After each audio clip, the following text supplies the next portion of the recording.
repentir que nous retardons au sujet de Mais si tu quoi.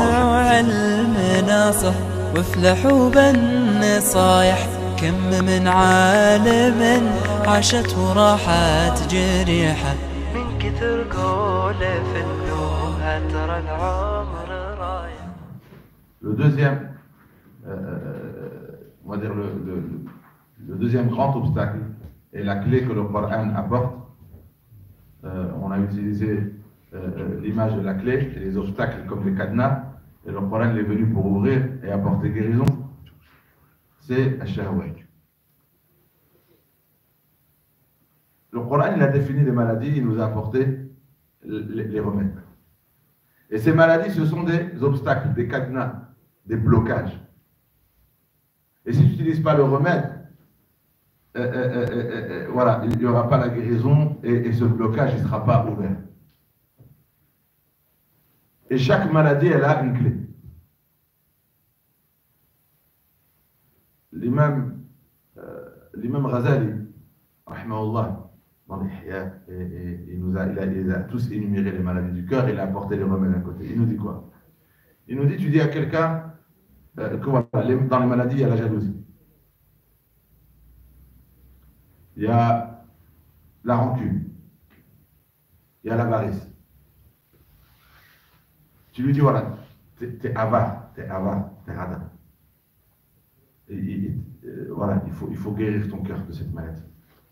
Il dit, ok, je vais faire Qiyam al-Layl. C'est quoi le rapport? Allah, il a dit l'aumône. C'est l'aumône. Pour te libérer de ton avarice, il faut donner l'aumône. C'est la générosité qui va te libérer de cette maladie. Il n'y a que la générosité qui peut ouvrir le cadenas de l'avarice. Il dit non, je vais faire Qiyam al-Layl. Tu dis non, c'est l'aumône, il dit non, je vais faire Qiyam al-Layl. Il dit, c'est comme quelqu'un, tu lui dis tes mains sont sales, il dit je vais laver les pieds. Tu lui dis tes mains sont sales, il dit je vais laver mes pieds. Mais non, tes mains sont sales, tu dois laver tes mains. C'est-à-dire chaque maladie, elle a un remède. La rancune, c'est quoi son remède? C'est le pardon. Tu ne veux pas être rancunier, tu dois pardonner aux gens. Tu dois être indulgent et pardonner. Il n'y a pas d'autre remède. C'est-à-dire quand quelqu'un, il a tort de te faire ce qu'il fait, mais tu lui pardonnes quand même. Dis non, je ne lui pardonne pas. C'est qui va subir quelqu'un qui refuse de pardonner? C'est qui va en payer les conséquences, le refus de pardon? Ben, c'est la personne qui refuse de pardonner. Parce qu'à chaque fois que la personne, elle sera devant toi où tu vas penser, ça va réveiller une douleur. Qui va souffrir du refus que tu lui pardonnes? Alors qu'il te demande pardon, tu dis je ne te pardonne pas. Qui est perdant dans l'histoire, toi? C'est toi qui es malade. Et ça va être un blocage pour d'autres aspects de la vie. C'est-à-dire dans ta vie, ça va te priver d'un bien-être. Et c'est un fardeau que tu vas porter. Alors que si tu veux te libérer, que ta vie soit plus légère et que tu retrouves un bien-être, le seul remède, c'est le pardon, c'est l'indulgence. Tu lui pardonnes même quand il ne demande pas pardon. Parce que c'est toi qui es gagnant. Quand tu es indulgent et tu pardonnes, c'est toi qui es gagnant. Donc, chaque maladie est un blocage. Et chaque remède est une clé pour te libérer de ce blocage. Et vous savez, quand on parle des maladies, c'est pas juste, vous savez, une maladie, voilà, si tu ne prends pas le médicament, c'est pas grave. Tu vis avec ta maladie. C'est quand on entend le mot maladie, on peut dire c'est pas si grave. Tant qu'elle n'est pas mortelle, est-ce qu'on peut vivre avec? Elle n'est pas mortelle, c'est pas grave. Mais non, quand le Coran, il dit fi qulubihim marad, dans le cœur il y a la maladie, est-ce qu'il te dévoile quelque chose qu'il faut absolument guérir et ne pas mourir avec? Oui. Parce que les maladies que le Coran cite, le Coran les a rendues haram. C'est pas, tu as le droit d'être avare. Non, le croyant ne peut être que généreux. Tu as le droit d'être quelqu'un de jaloux. Non. Le hasad, c'est haram. Tu dois être qana, tu dois être satisfait de ce qu'Allah te donne. Tu ne dois pas envier les autres. Non, Allah il lui donne, Allah il te donne. Tu ne dois pas être jaloux des autres. C'est Allah qui donne. Tu dis, Masha'Allah. C'est ce qu'Allah a voulu pour toi. Et ça, c'est ce qu'Allah a voulu pour moi. Et continue à faire les causes et demander à Allah. Donc, c'est spirituel. C'est quelque chose que tu n'as pas le droit de mourir avec. Ton cœur, il ne doit pas mourir avec ça. Parce que le jour du jugement, ton cœur, il sera jugé sur cela, parce que c'est des haram. Ton cœur ne doit pas contenir du haram quand il meurt. Sinon, dans la tombe, ça a des conséquences, et le jour du jugement, ça a des conséquences. Donc vous savez, des fois quand on dit le mot maladie, on dit c'est pas si grave.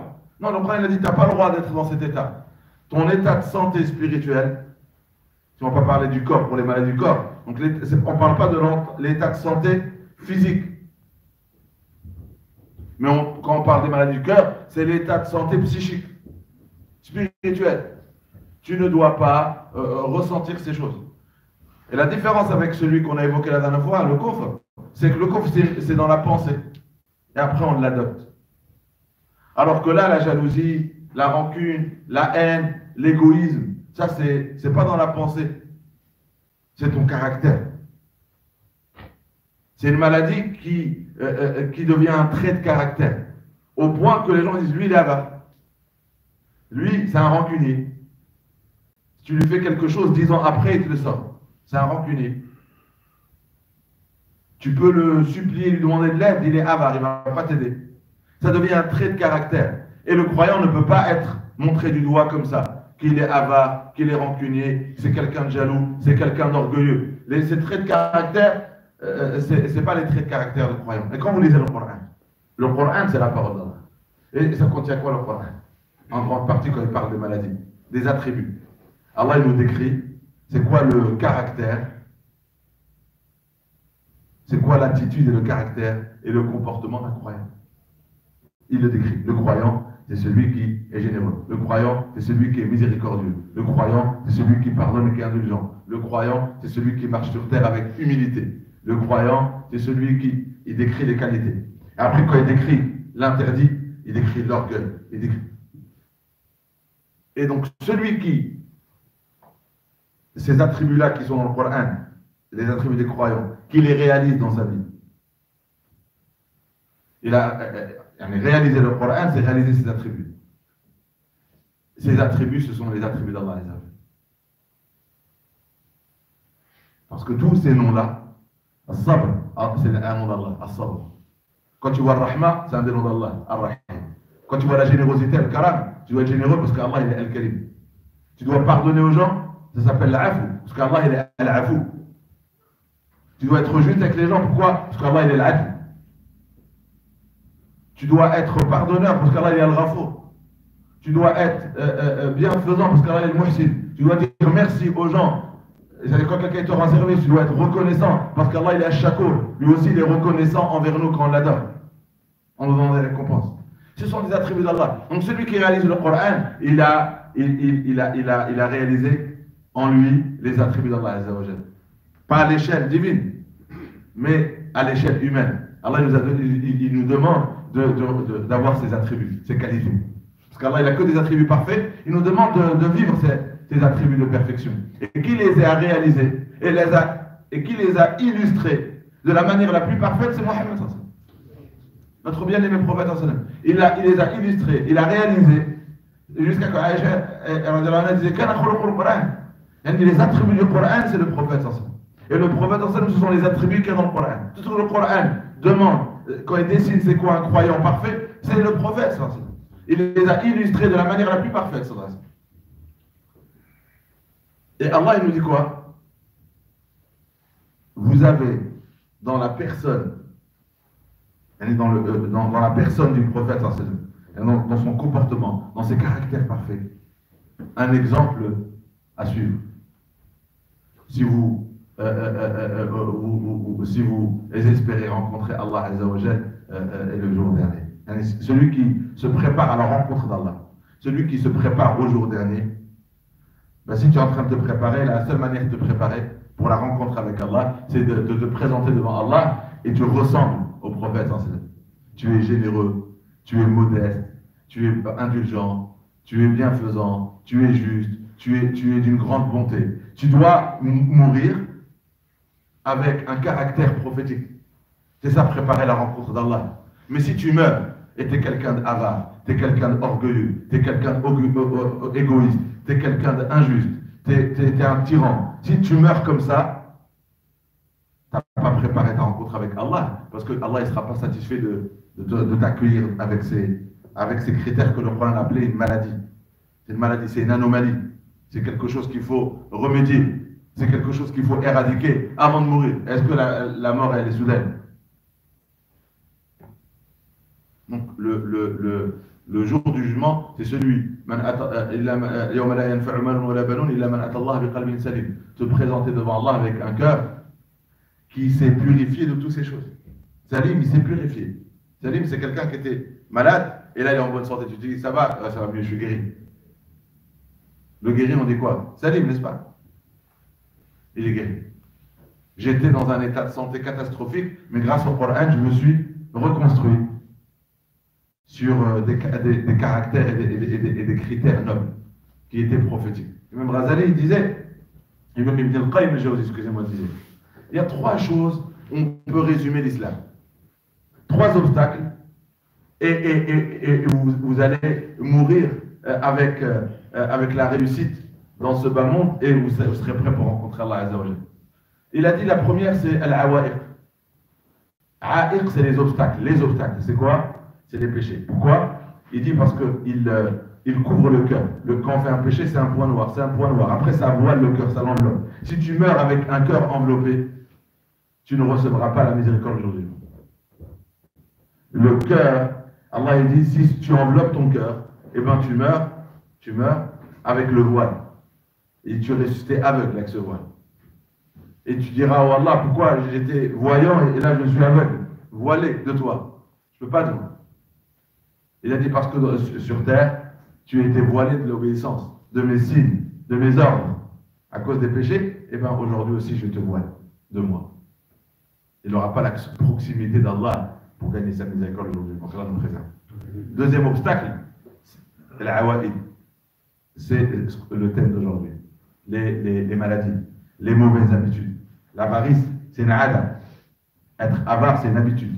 Les habitudes, ça veut dire le caractère, les habitudes. L'avarice, c'est une habitude. Le mensonge, c'est une habitude. C'est une maladie. La jalousie, c'est une habitude. L'orgueil, c'est une habitude. La colère, c'est une habitude. L'injustice, c'est une habitude. C'est des awa'id. Il dit, c'est un obstacle. Il faut que tu changes ces mauvaises habitudes par de bonnes habitudes. Et c'est le comportement prophétique.